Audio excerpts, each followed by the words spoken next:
Case file number 1. Why Manchester United's biggest transfers failed. More than £1 billion.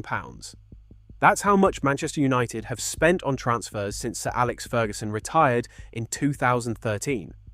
Champions League winners, Premier League superstars, world record signings. Some of the most exciting young talents in world football. Yet despite all that investment, many of those players failed to become the stars supporters believed they would be. So what went wrong? Was it poor recruitment, bad timing, changing managers, or were some players simply never suited to Old Trafford?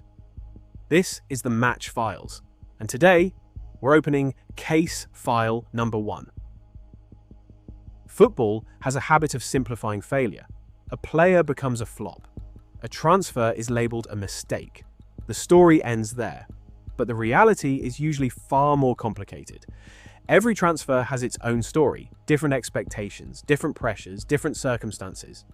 Today, we're investigating 5 of Manchester United's most disappointing transfers since Sir Alex Ferguson retired. Not to mock the players, but to understand why football's biggest club repeatedly struggled to turn elite talent into lasting success. Let's begin. The record signing who lasted 1 season. When Manchester United signed Ángel Di María in the summer of 2014, it felt like the beginning of a new era. The club had just endured one of the most disappointing seasons in its modern history, finishing 7th in the Premier League and missing out on European football's biggest competition. Supporters wanted a statement. They got one. United paid £59.7 million, making Di María the most expensive signing in British football history at the time. But this wasn't just a player with potential.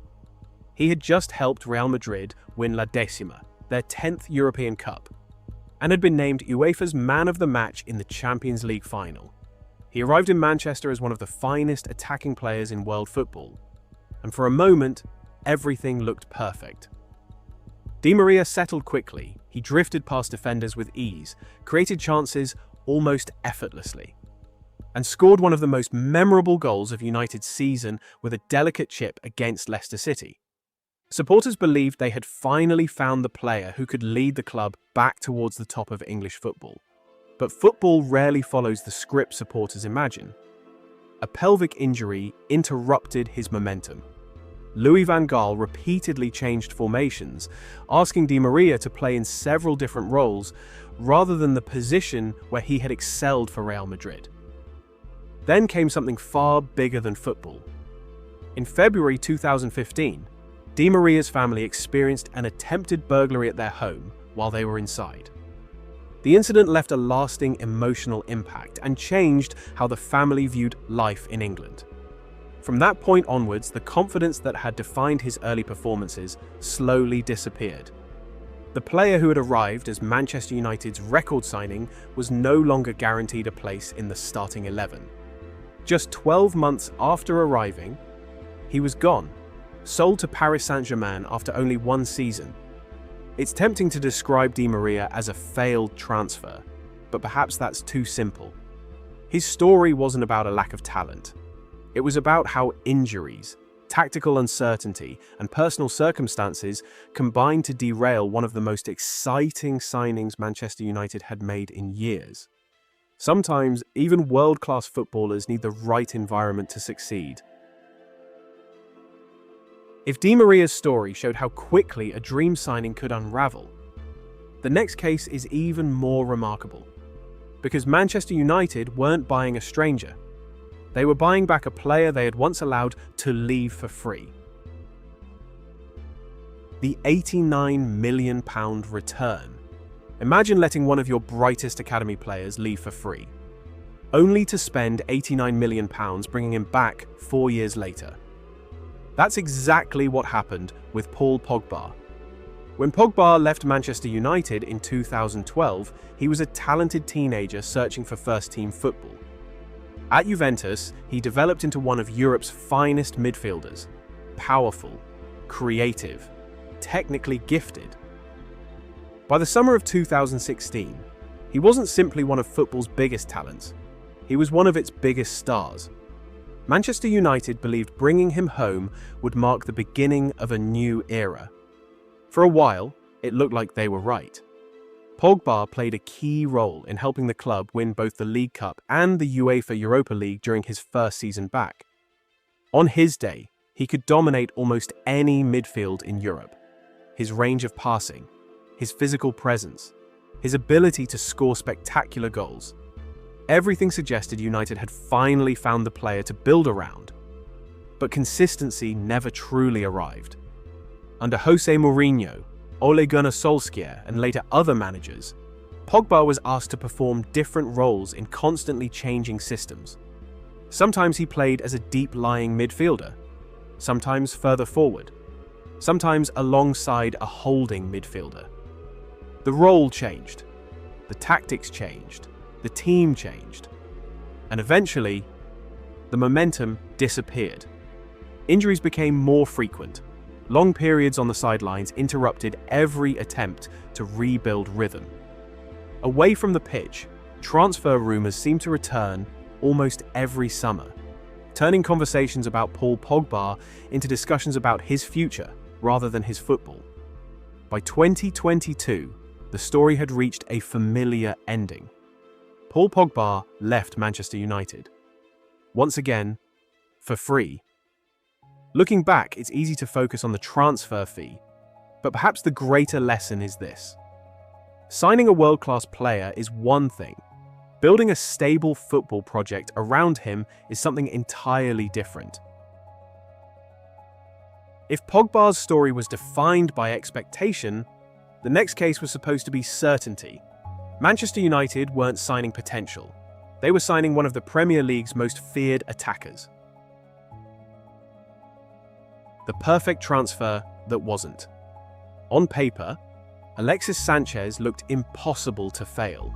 By the time Manchester United signed him from Arsenal in January 2018, he had already established himself as one of the Premier League's elite forwards. He could score, create, press relentlessly, and decide matches almost on his own. Unlike many expensive transfers arriving from abroad, Sanchez didn't need time to adapt to English football. He had already proven himself. United completed a swap deal involving Henrik Mkhitaryan. Supporters believed they had secured one of the smartest signings of the season. His unveiling generated enormous attention. The image of Sanchez playing the piano inside Old Trafford quickly became one of the most recognizable transfer announcements in modern football. Everything suggested Manchester United had signed a genuine match winner. But football has a habit of ignoring expectations. Almost immediately, something felt different. The explosive acceleration that had terrified defenders at Arsenal became increasingly rare. His confidence appeared to fade. Injuries interrupted his rhythm. Even when available, he struggled to influence matches the way supporters expected. Then there was the contract. Reports suggested Sanchez had become one of the highest-paid players in the Premier League. Every quiet performance only increased the scrutiny. The player expected to transform United's attack instead became another symbol of a rebuild that never quite came together. After only 18 months, he left on loan to Inter Milan before eventually departing permanently. Sometimes the perfect transfer exists only on paper. By 2022, Manchester United believed they had learned from the past. A new manager, a new project, and another expensive winger expected to transform the club. History, however, had other plans. The €95 million gamble. By the summer of 2022, Manchester United had appointed Erik ten Hag with one clear objective: rebuild the club. To do that, he wanted players who already understood his football. Few players fit that description better than Antony. At Ajax, the Brazilian winger had developed into one of Europe's brightest young talents. Quick, direct, fearless in one-on-one situations. Most importantly, he already understood Ten Hag's system. Manchester United eventually agreed to pay around €95 million to bring him to Old Trafford. It was a fee that immediately changed the conversation. From that moment on, Antony wasn't judged only by his performances. He was judged by his price tag. His United career began with genuine promise. He scored on his Premier League debut against Arsenal, then again in his next 2 league appearances. For a moment, supporters believed the club had finally solved a long-standing problem on the right wing. But football adapts quickly. Defenders learned his patterns. His trademark move, cutting inside onto his left foot, became increasingly predictable. Although his defensive work rate remained impressive, the goals and assists expected from one of the club's most expensive signings never arrived consistently. As expectations grew, confidence seemed to shrink. Every missed chance, every misplaced pass, every quiet performance. The transfer fee was always there, hanging over him. Perhaps Antony's biggest challenge wasn't a lack of ability. It was trying to justify a price that few players in world football could realistically live up to. Sometimes the transfer fee becomes the opponent. If Antony's story was about expectation, the final case is about timing, because not every transfer fails through poor recruitment. Sometimes football changes a player forever. The striker who never returned. Before arriving at Old Trafford, Radamel Falcao had earned a reputation as one of the most feared strikers in world football. At Porto, Atletico Madrid, and Monaco, goals followed him everywhere. Manchester United believed they had secured one of the bargains of the season by signing him on loan. Supporters imagined a front line featuring Wayne Rooney, Robin van Persie, and Radamel Falcao.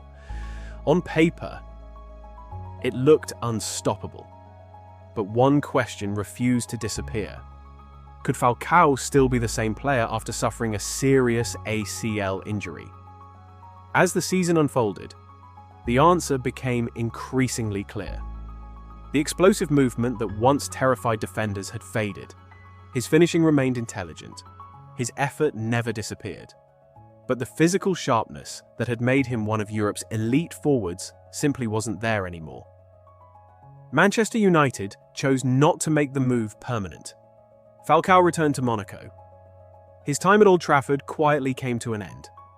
Unlike some transfers, there wasn't anger or controversy, just disappointment. Sometimes football doesn't need a villain. Sometimes one injury changes everything.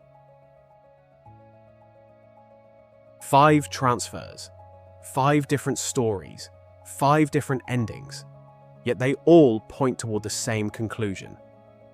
Manchester United did not repeatedly sign bad footballers. They signed Champions League winners, Premier League stars, world-class internationals, players who had already proven themselves at the highest level. The problem was rarely talent. Instead, each story revealed a different obstacle. Changing managers, constant tactical shifts, major injuries, personal challenges, and the extraordinary pressure that comes with playing for one of football's biggest clubs. Rebuilding Manchester United after Sir Alex Ferguson was never going to depend on signing better players alone. It also required stability, patience, and a clear football identity. Without those foundations, even world-class talent can struggle. Manchester United's transfer history since 2013 is often described as a story of money wasted. Perhaps that's too simple, because behind every transfer fee is a human story. Some arrived too early, some too late. Some never found the right system. Others never recovered from setbacks beyond football itself. The evidence tells a more complicated story than headlines often suggest. If you enjoyed this investigation, let me know which Manchester United transfer disappointed you the most. And if there's another football mystery you'd like us to investigate, leave it in the comments, subscribe to the Match Files. Until the next case, thanks for watching.